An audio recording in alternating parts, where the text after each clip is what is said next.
So I gotta suit up, 'cause you ain't gonna let up. Ain't never gonna let up, never gonna fall. Now here's your host, Kevin Ward. Ken Zachary was one of the fastest men on the planet at one time in his life. As a senior in high school at Sapulpa, Ken's time of 5.92, fastest in the world in the 60 at the time. Ken went on to play football at Oklahoma State University, won the Grey Cup with Hamilton in the Canadian Football League in 1986. A broken neck ended his playing career, but he then stepped onto the stage with a power team that would do feats of strength and share the gospel. I started my time with Ken asking about growing up in Sapulpa, Oklahoma. It was good, you know. I was pretty much sheltered most of my life. Had strict parents, but loving parents. My dad was my best friend. He was awesome. He would come home after work every day, and we would play catch because baseball was his sport. He didn't understand football. He knew a little bit about basketball, but baseball was his sport, and he wanted me to play baseball. And baseball, and it was my favorite sport growing up. And he would come home, and we would play catch, and he would make me pitch at this tire that had a rug behind it, and I would pitch at that thing. I had great control, and I just absolutely loved it. And I remember playing from T-ball up until my junior year, and I had decided to stop playing baseball because I was getting into an older league, and so I had to go to a different city, a different town. And my dad was willing to take me, and I was like, "No, Dad, I'll just work." And it broke his heart. And I didn't understand how that was until I had my boys, and they were in baseball, and when they stopped, oh gosh, it broke my heart. So I know what my dad felt like. But we went to church. I mean, that was every Sunday. Was it just the three of you? No, there was seven. I had 7 kids. Oh, okay. 5 sisters. Wow. One brother. And okay. I had a sister that's older than me, and then I was the next in line. Okay. But yeah, there was 7 of us, and in this tight little house. But you know, I go back now, the house is still there, and actually my sister has built onto it. But I go in, it's like, man, the place is so small. How did it? I mean, 7 kids, and plus my mom and dad, and I had my dad around, of course, the whole time, and I didn't understand when some of the kids would say, "Hey, you know, my father is not in the house," or I didn't understand that because my dad was there, you know, until the very end, but until he passed, but he was around. And I had a great childhood. So, being a really good athlete yourself, any of the other siblings, your brother or any of your sisters, were they good athletes? Yes, I had 2 sisters that were younger than me. One went to OU basketball. Okay. And one went to Missouri and basketball. And I had 2 of my sisters were pretty good at softball. My younger brother, he was a pretty good athlete, but I think I got most of it because by the time because I love to run. I loved to run, and we would be running all over the town, and I was in pretty good shape. But you know, by the time I was 15 years old, I was considered a world-class sprinter. I wanted to ask you about that because I saw that online. That's okay because we can edit this out. Kenny, are you listening to this by chance? No, he's just recording it.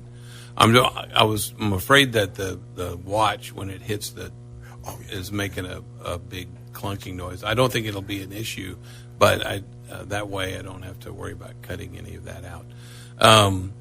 So let's pick it up with the world-class sprinter because at age 15, I mean you were starting to become world-class and held a 60-yard record, right? Yes. That ended up being my senior year in high school, And I had bulked up a little bit because I knew that I was going to be going to Oklahoma State, and we were at the Marriott in Oklahoma City, and even the college kids were there as well. So we run the 60, and actually my time was faster than what they gave me that time, 5.92. They gave me that. My time actually was 5.7. Wow. And the guys at the finish line, they were saying, no, there's no way a kid can run this fast. There's no way. So my coach comes up and, hey, that's the Zachary kid. So they all got in a huddle, and they came out with 5.92. Wow. And so the thing is I got out so well that I thought, oh gosh, did I jump the gun? And I wanted to hear like extra gun sounds, but I didn't. So I actually just stopped. Almost stopped, just slowed, and then I sped up again, and still came away with that. So I didn't know. I never knew how fast I was, because I knew that Carl Lewis was the man back then. Yeah. And I really, really, really felt that if I ran against him, I could beat him. I really felt that. When did they quit running the 60? Because I remember it as a youngster. I'm a little bit older than you, but then all of a sudden it was like everything was the 100. 100, and then that was indoor, and now it's the 55 meters now instead of the 60-yard dash. Because right after I think it was probably my freshman year at Oklahoma State, they stopped running the yards. Yeah. And so let's go back to football at Sapulpa then, because obviously you were very good. You earned a scholarship to Oklahoma State University to play. We know you were really fast. Did you have moves too? Did you have the strength to break tackles as well? Were you the whole package? I would say I was pretty much like Eric Dickerson kind of. Okay. I mean, I could cut on a dime and then gone. And when I started being recruited, because I was getting so many letters, but Barry Switzer was the first coach to ever talk to me, and it was because of John Blake, and John Blake went to him and said, you need to go watch this little kid at Sapulpa. You need to go watch him. So Barry comes out to watch one of my track meets, and it happens to be we're running in Norman. And he comes out to watch me, and I'm sitting in the stands with some of the guys, and I look over and there's Barry Switzer. I'm like, oh my gosh, Barry Switzer's here. I've got to show out. And so when I go and get ready to run the 100, and the guy that would come close to me, I would never let him win. I'd let him come close. I said, I'm sorry, I gotta run. And I beat him probably about 10 meters. Wow. And I'm going back up to the stands, and there's Barry Switzer right there, and he says, so you're little Kenny Zachary, right? And I was thinking, oh gosh, he knows my name. He knows. And I was like, yes, sir. And he goes, I want you to think about the Sooners in the future. And I said, I sure will. So how old were you then? I was a sophomore. Oh, okay. Wow. I was a sophomore, and had a pretty good little season that year. I was running. It was a senior-led offense, and I was the only young guy in there with the seniors. And Barry Switzer stayed there for the whole meet.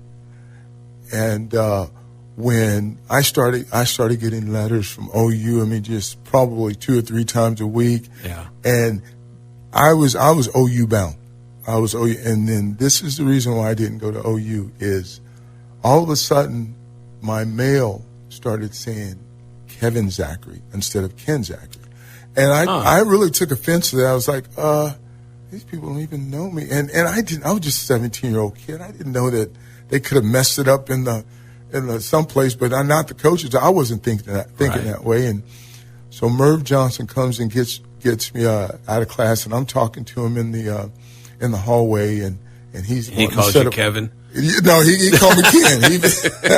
He says he's trying to set up for an official visit, and I've got my arms crossed, and I'm just looking at him and probably not even listening to a word he said. And I was thinking, you don't even know my name. I'm not coming there. And so OSU wasn't even in the picture. And right when Merv Johnson left, the running backs coach from Oklahoma State comes in. I mean, they could have given each other high fives. It was that close. Yeah. And they wanted me to come down the same weekend. And so I said, I'll come down to OSU. And that's how I ended up at Oklahoma State. What were some of the other letters that you got that you had considered anyway, at least even if it was briefly? Well, when some of the letters said, we'll fly you out for a visit, and I just put that as because I was not getting on a plane. Okay. And so I've got, UCLA. Now, why is that? What happened to give you an aversion to flying? Well, I tell you, it's a story. I didn't know when I chose Oklahoma State. It was close. I didn't know that they flew everywhere. Yeah. I had no idea. And so I was one of the few freshmen that didn't get redshirted. So we were going to Cincinnati, play Cincinnati. What are they? Bearcats. Bearcats. Yeah. That's it. We were going to play Cincinnati, and I said, yeah, we're flying there. And I go home right before and my mom is asking me about the game, and I said, yeah, we're going to Cincinnati. She goes, well, how are you getting there? I said, we're flying. She goes, oh my Lord. And I just didn't want to get on a plane. So was that the first time that you ever flew? Was going to Cincinnati? That was the first time. Wow. And we were flying in rain, and the plane was bouncing all over the place. I was so terrified. And I was just terrified of flying. Yeah. And it made it worse when the guys would kind of egg it on and play with me about this and the big planes flying into that little runway there in Stillwater. It's bigger now, but back then it was like a 100-yard dash. Yeah. But I got over it. I got over it. Yeah. And it's a story how I got over it. And we were. Well, what were some of those offers though from places that you would have had to fly to, and so you said no? Was it one of them like Southern Cal and Miami? Yes, okay. Southern Cal. I didn't get in for my Michigan State wanted me really bad. Okay. And the Michigans, of course, the Big 8 schools, and I told Nebraska if I would go up there, then I would take a bus. I'm not getting on a plane.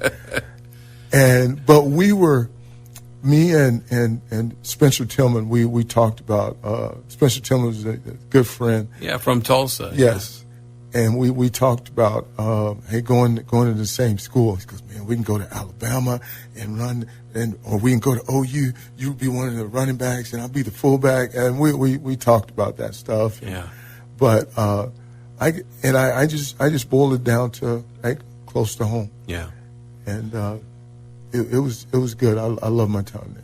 You talked about how close your family was, and obviously you're a part of this podcast because you're a Christian man and have had that faith for a long time.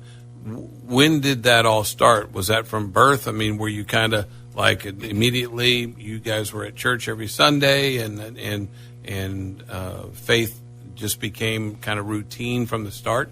Well, I remember back Calvary Baptist Church in Sapulpa. I can remember back so far as my mom carrying me. I mean, we go way back. Mm-hmm. And 9 years old, I was baptized at 9 years old. I mean, that was the thing in our family. When you turn 9, you're getting baptized. Yeah. Hey, you understand it or not, you're getting baptized. And but I was one of those kids that you weren't going to read in the newspaper doing bad things because I never wanted to embarrass my parents. Mm-hmm. I never wanted to let them down, and so I didn't do a lot of crazy stuff. And when the fellas wanted to go out and do this or whatever, and you guys go ahead. So it was instilled in me from the very, very beginning. But when I went to when I left for college, it was like I stopped going to church because I didn't want to go to a new church, or because I was shy. I was very shy. Mm-hmm. And when I made it, I remember when someone came up to me and said, "Hey, you got a chance. You're pretty good. You can probably make it to the next level." And I never thought about that. Yeah, never thought about that at all. And when I made it, and of course I came out early in supplemental draft. Okay, so I came out, and I had a friend who came to me and said that was the year that the NFL and the USFL were in that lawsuit. Yeah. And I knew I'm going to USFL, and that's where I wanted to go. And then of course, the trial, the court thing put it back. And so I had a friend, hey, why don't you just go to Canada and just to be in shape, stay in shape. So I said, okay, I'll do that.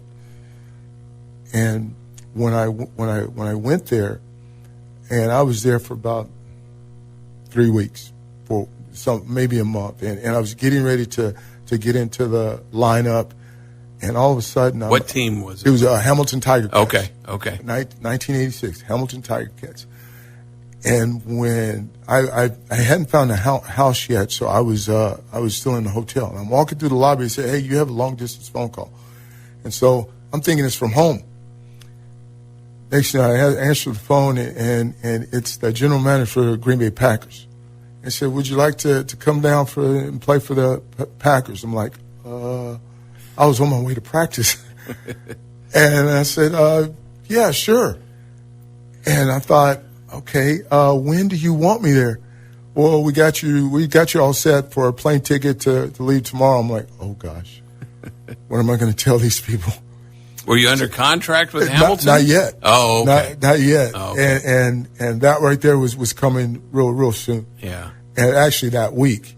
And so I went into him and I told him, I said, I'm going down to Packers. And they said, okay. And now I'm thinking, where's Green Bay at? I had no idea where it was. So I had to look on a map to see where it is. Yeah. And I went there, and I was one of those players where I could pick up the playbook. I mean, just like that. And because back then when they said it was thick as a thick book, yeah, it was. Yeah. And I remember a play, and the first round draft pick, I can't remember his name. I know that he was outside linebacker, and I used to go ride to a practice with him. And I had to go in motion, and that was my job, is to block him. And I was like, I'm looking over there. Yeah, I'm gonna knock. And at that time, I was about 240 pounds, but still ran 4.3, low 4.3 40. And I go in motion, and I just knock him on his butt. And I'm standing over him, and he's like, Zach, what are you doing, man? Wait. And I was like, hey. It's just part of the game. Uh-huh. And so I'm in the huddle, and Coach Forrest Gregg comes up behind me and leans forward and whispers, Zach, we're not in Canada anymore. You're not in Canada. And I'm thinking, why did he say that? And so I'm just thinking, I'm like, oh. So what I did was, you remember in Canada, you can run towards the line of scrimmage. Oh. I took this big loop and ran there and had a running start at him, and and so anyways, it was good, but I didn't like the NFL. Didn't like it. And so I was there for a few weeks. We went through played a few games with them, and they said they wanted, how about I go to Pittsburgh Steelers, because Pittsburgh needs running backs and we need linebackers. I was like, I don't want to go to Pittsburgh. So I came home for a few days, and I said, I'll go back to Canada. And so if they'll have me. So I went back up to Canada and played in that year. Usually I have my Grey Cup ring on it. I didn't have, but we won the Grey Cup that year. Yeah. That was, and that was pretty. And then now we're like in our 1986 Grey Cup championship team is inducted into the Hall of Fame. So nice. So that's Yeah. that's pretty cool. So how many years did you play in the CFL? I played 3 years there. 3 years. And Okay. then came down to the Chargers. Okay. Chargers. And just 1 year with the Chargers? Yeah. Yes. Okay. So when did the injury happen that made you quit playing football? Well, what it was I really didn't like I didn't like the NFL. It was definitely a job, and when I told my manager, I said I just don't like it here, and so he calls up my old team in Canada and said, hey, they'll have you back if you want to come. I said, yes, sure. So I went back up. I said, you know what? I'm just going to play out my football years right here. Yeah. And it ended up that this one particular play. I mean, I was on a roll, and I had almost 100 yards in the first half, and second half, lines open up, and I'm saying, I'm going to take this to the house, and I was one of those running backs that I can run over you or I can run around you. It was, I mean, I'm just you pick your choice.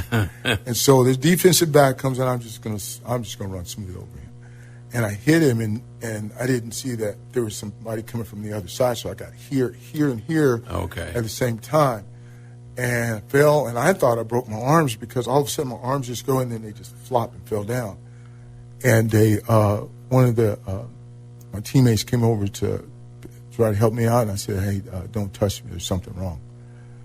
And he picked up my arm and it fell back down.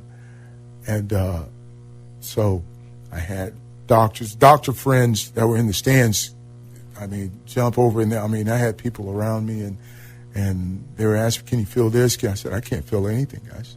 Wow. And so I said, hey, I'm going to be all right. I'm going to be all right.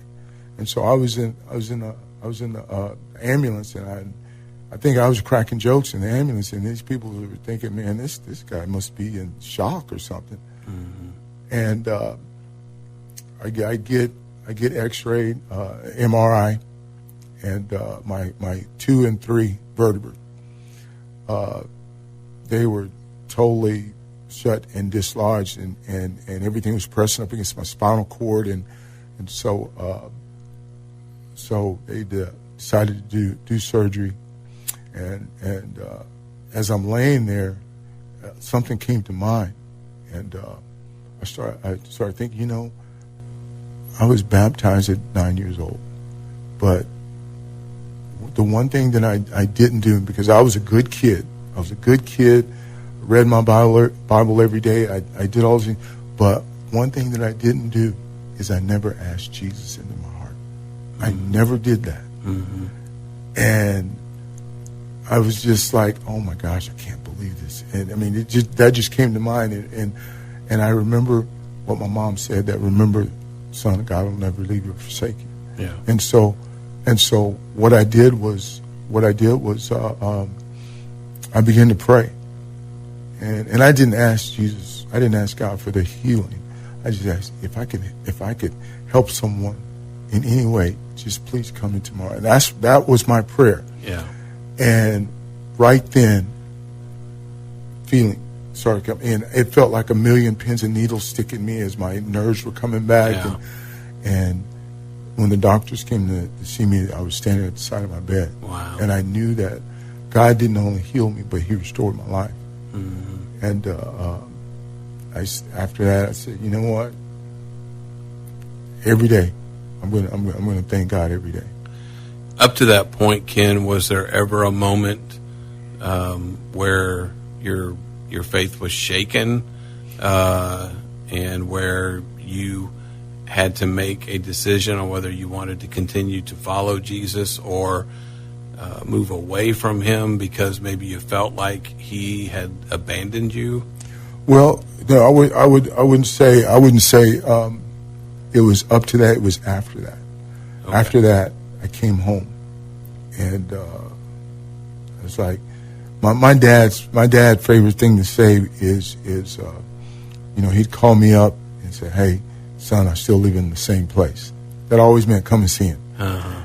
And he called me up when he says, "I still live in the same." I said, "Dad, I'll be there. I'll be there in a little bit." And I get a phone call from my sister. He said, my dad was headed towards the hospital in an ambulance. And I was like, "What?" And I lived in Tulsa, and he was headed to the hospital in Sepulpa. Mm-hmm. I beat the ambulance there. And I'm sitting there waiting, and I'm watching. My dad is being strolled in, and I'd never seen him like that. My dad was a strong man, and he had a massive stroke. And right then I began to pray. I said, "God, just don't take him yet. We have stuff to do." Mm-hmm. I said, "Now that I'm home, we're gonna do so. We're gonna go fishing. We're gonna do stuff." And every day I would go home, because I would go home and take a shower, change, come back up to the hospital, and a few days passes by, and I'm thinking, "Lord, you gotta heal him. You healed me. You gotta heal him." And then as each day passed, I started getting more and more upset. Like, "God, because he wasn't getting better. Because he wasn't getting better." And so on the 6th day, go home, come back, and everybody's up there. I'm like, "Well, what's everybody doing?" And nurse comes up and says, "I'm sorry, your dad's passed." And I was angry. Mm-hmm. I was mad. There was people there was in the room. I made everybody get out of the room, including my own mom. I said, "Everybody out." So I'm going to spend some time with my dad. And so I sat there, and I was like, "I'm not. You didn't do your promise to him." I was angry. I was mad. And so all of a sudden the door starts coming open, and I was like, "Man, whoever comes to that door, I'm just going to throw them out on their faces." And this little 5-year-old comes in, and he comes up to me, and he says, "Why are you crying?" I said, "Because I'm going to miss him. I'm going to miss him." And then he goes over and rubs my dad's arm, and he comes back and gives me the biggest hug. And he looks up at me, and he goes, "I'm glad that Papa's dead." And it was my son. And I thought, "What do you mean you loved your Papa? Why are you saying that? You loved your Papa." And then he looked at me, and this is what he said. He said, "Because Papa's with Jesus now." I thought, oh. Out of the mouths of babes kind of thing, yeah. Exactly. And he's the only one that I would have heard that from. Yeah. And if he wouldn't have walked through that door, there's no telling where I would have been. Yeah. But we know that God's got big shoulders, bigger than mine. Yeah. And he knew that was going to happen. He knew who to send through that door. Yeah. Because I would have gone down the wrong path. Yeah. That's amazing. Yeah.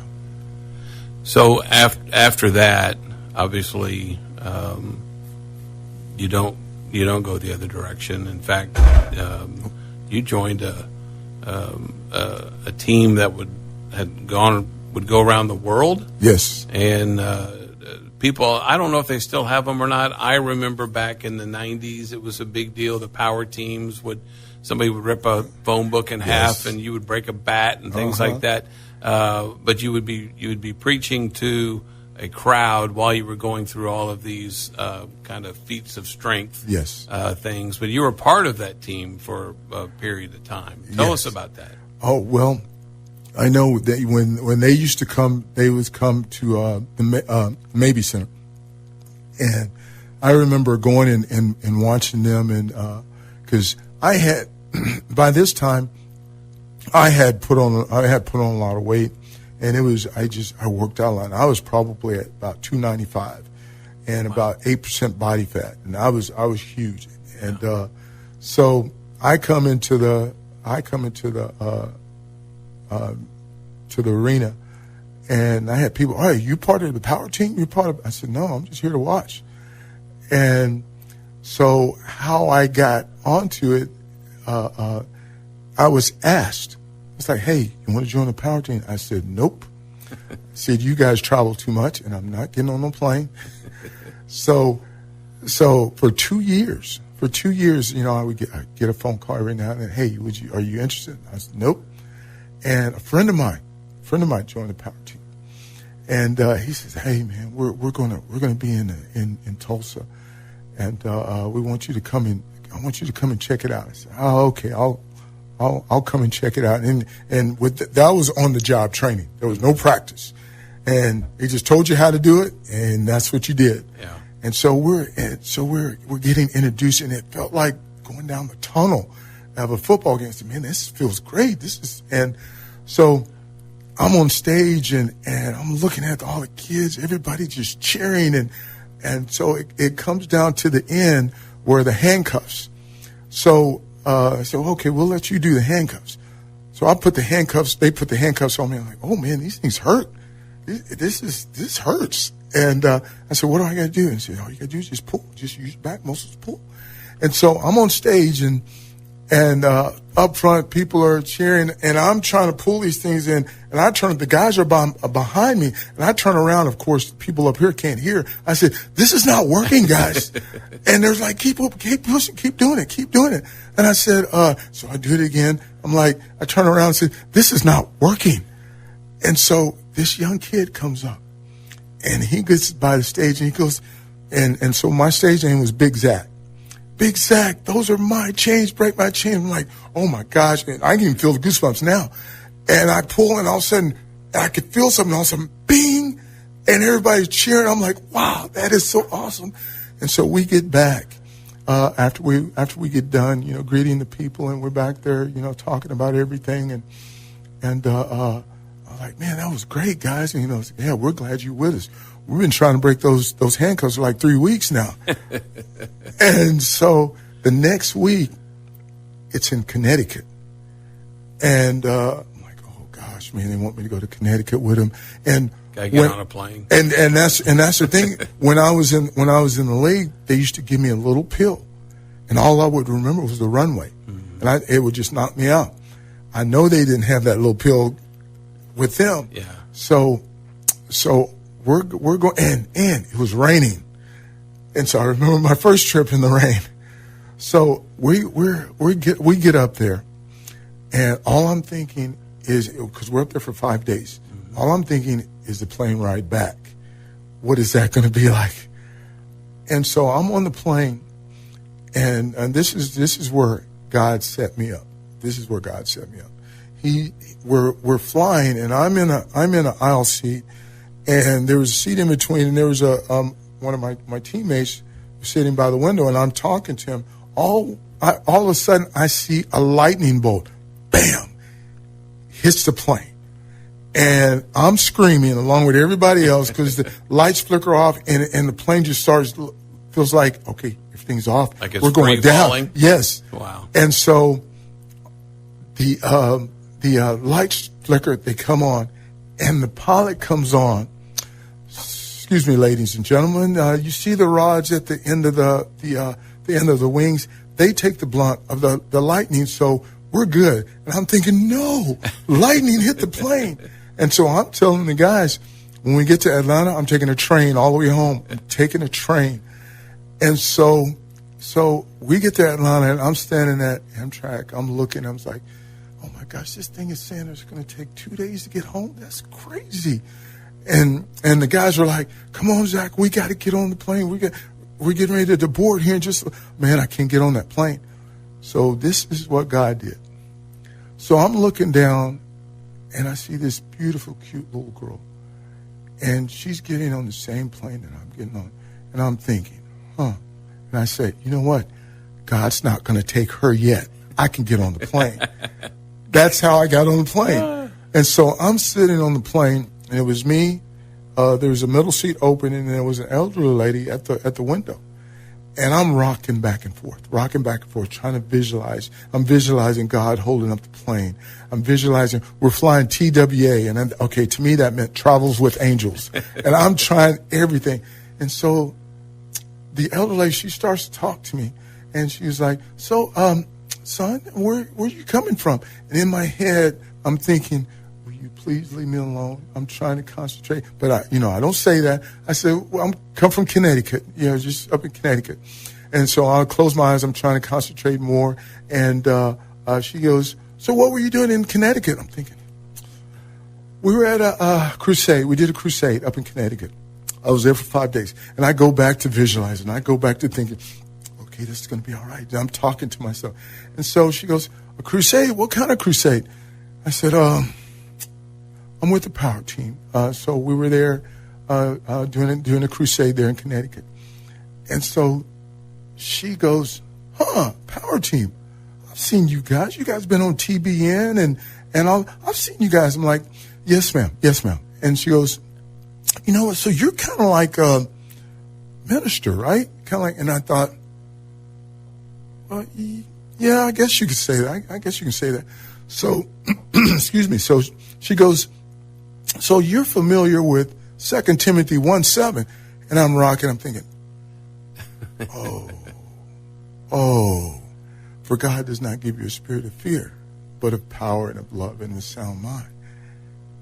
And from that day forward, plane could be bouncing all over the place, could be whatever. I'm good.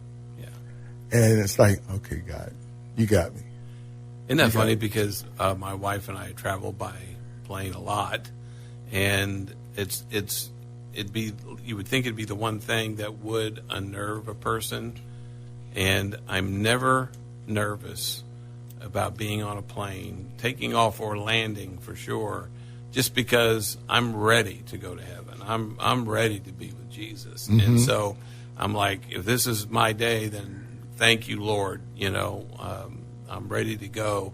Now, when there's heavy turbulence and the plane starts bouncing all over the place, that's when it gets a little bit unnerving for me. And it's not because I think the plane's going down.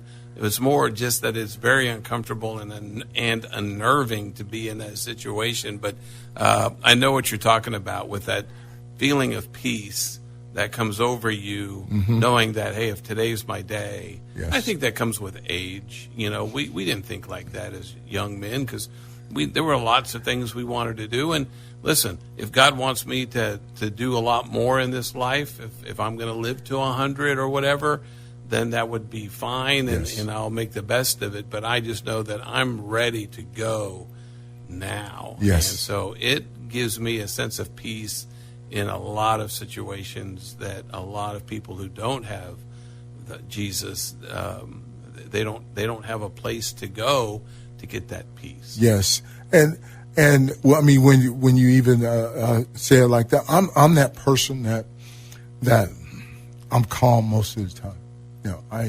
No matter what situation it is, no matter what predicament I'm in, I like to be calm. But that's part of that. That's part of that verse.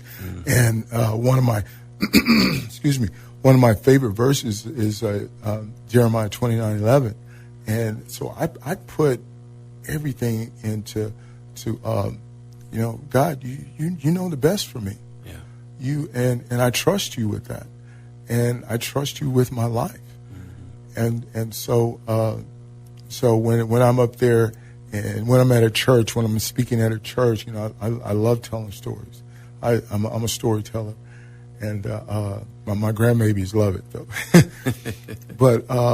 But I tell a story that's going to line up with the Word of God, and I thank God for my parents.